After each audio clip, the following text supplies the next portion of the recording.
Of all the larger-than-life characters to emerge from the high-octane, grease-stained world of reality television, few have captivated and confounded audiences quite like Aron Kaufman. As the hulking, heavily tattooed, and often intimidating master fabricator on Discovery Channel's Fast N, Loud Asterisk Aron was the undeniable backbone of Richard Rawlings' Gas Monkey Garage. He was the quiet genius who could turn a pile of rusted scrap metal into a gleaming, award-winning work of art. The steady hand that transformed Rawlings' high-risk, fast-talking deals into drivable reality. His sudden and unexplained departure at the peak of the show's popularity in 2014 became one of the most enduring mysteries in the world of automotive television. Fans were left with a gaping hole in the show's dynamic and a single, burning question: what really happened to Aron Kaufman? The truth is a complex tale of burnout, contractual disputes, and a fundamental clash between the art of fabrication and the business of television. It's a story not of a single dramatic explosion, but of a slow, steady simmer that finally boiled over. To understand why his departure was so seismic, one must first appreciate Aron's role. Richard Rawlings was the charismatic frontman, the mouth, as many called him. He was the wheeler-dealer who found the projects and sold the finished products. Aron was the muscle and brains. As the shop foreman and lead fabricator, he was the one who actually built the legendary cars that made Gas Monkey famous. While Rawlings was out making deals and promoting the brand, Aron and his right-hand man, Tom Smith, were in the shop, putting in grueling, unglamorous hours. They were the ones cutting, welding, engineering, and problem-solving. Aron's skill wasn't just about making cars look pretty. It was about structural integrity, safety, and performance.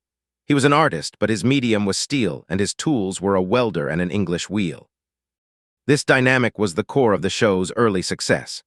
The audience loved the contrast between Rawlings' slick, sometimes abrasive, salesman persona and Aron's quiet, no-nonsense, blue-collar dedication.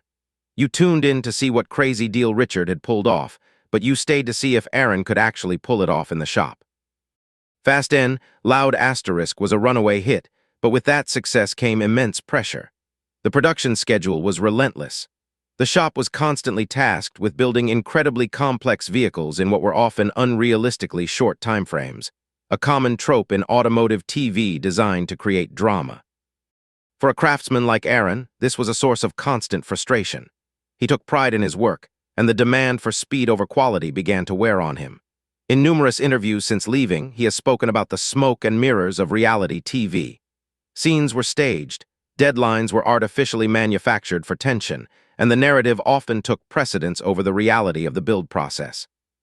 The cracked frame incident, frequently cited by fans, is a perfect microcosm of this conflict.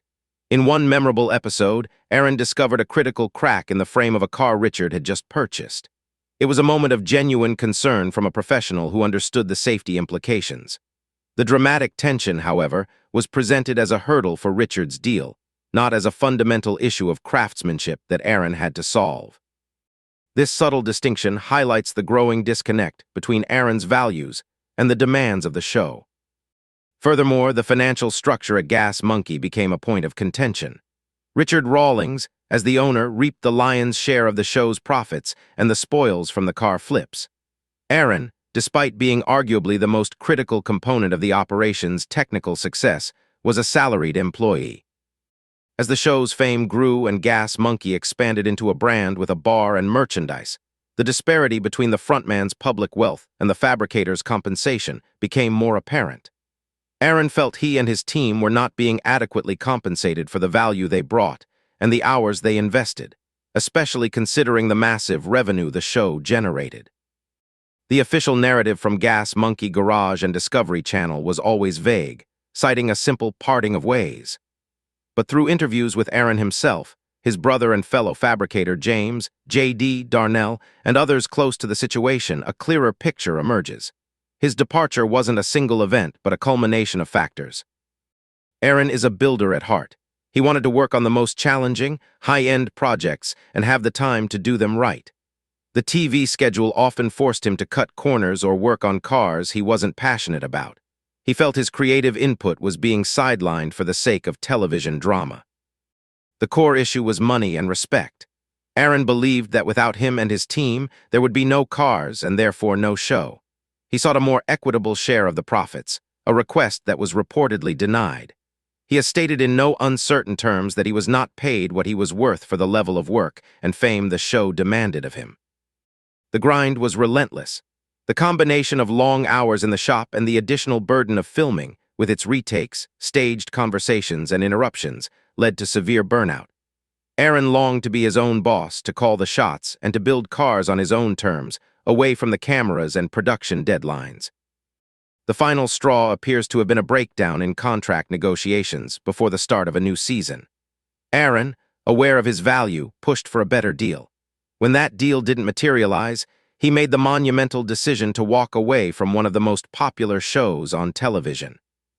Leaving Gas Monkey Garage was a massive risk, but it was a calculated one. Aron didn't just quit, he had a plan. Almost immediately, he founded his own shop, Aron Kaufman Customs, AKC, in the same Dallas area. The early days were a humbling experience. He went from the global spotlight of a hit TV show to a one-man operation in a small, rented bay. He was the fabricator, the secretary, the salesman, and the janitor. But he was free. He was building what he wanted, how he wanted, and for whom he wanted. His reputation, however, preceded him. True fans of Asterisk Fast N. Loud Asterisk knew where the real magic had come from, and clients started trickling in, soon turning into a steady stream. Without the constraints of a TV production schedule, AKC began producing some of the most breathtaking and meticulously crafted custom cars in the industry. Aron's post-Gas Monkey work is a testament to his philosophy. His builds are known for their stunning aesthetics, but more importantly, for their flawless engineering and structural integrity. He specializes in high-end, one-off customs, often working on rare and valuable vehicles where there is zero margin for error.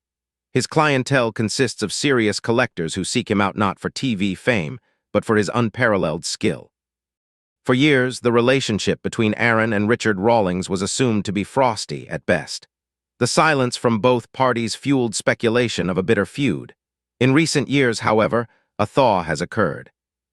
In a move that shocked and delighted fans, Richard Rawlings appeared as a guest on the Misfit Garage spin-off show, which featured several former Gas Monkey employees. While Aron wasn't on that show, it signaled a mending of fences. More significantly, Aron has appeared on the YouTube channel of automotive personality David Freiberger, another figure closely associated with the Discovery Network. Most tellingly, in a 2023 interview on the Misfit Garage YouTube channel, Aron and Richard shared a screen for the first time in nearly a decade.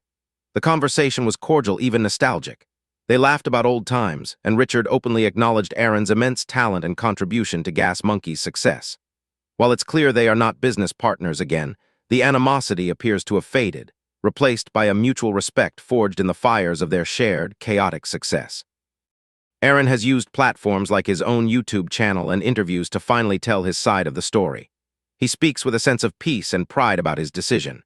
He doesn't express bitterness toward Rawlings or Discovery, but rather frames his departure as a necessary step for his own personal and professional growth. He got what he wanted: freedom, creative control, and a business that reflects his own name and standards. He didn't fade into obscurity. He didn't have a spectacular fall from grace. Instead, Aron Kaufman executed the ultimate custom build. He refabricated his own life. He traded the fleeting glamour of reality TV fame for the enduring satisfaction of true craftsmanship. He left a situation where he was an underappreciated employee to become a revered and successful entrepreneur. The man who was once the silent force behind Gas Monkey Garage is now the loud and clear name above the door of his own world-class fabrication shop. His story serves as a powerful lesson in the modern economy.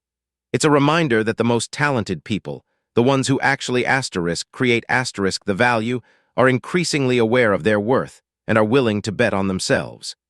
It's a narrative about the conflict between art and commerce, and the difficult choice between the security of a platform and the freedom of independence. Aron Kaufman is happier, more successful on his own terms, and building some of the best cars of his career. For fans who miss seeing him on their screens every week, the truth is a comforting one. The real Aron Kaufman wasn't the character on Fast and Loud Asterisk. The real Aron Kaufman is the artist you can find today, torch in hand, shaping metal to his exacting will at Aron Kaufman Customs, finally building his own legacy, one perfect weld at a time.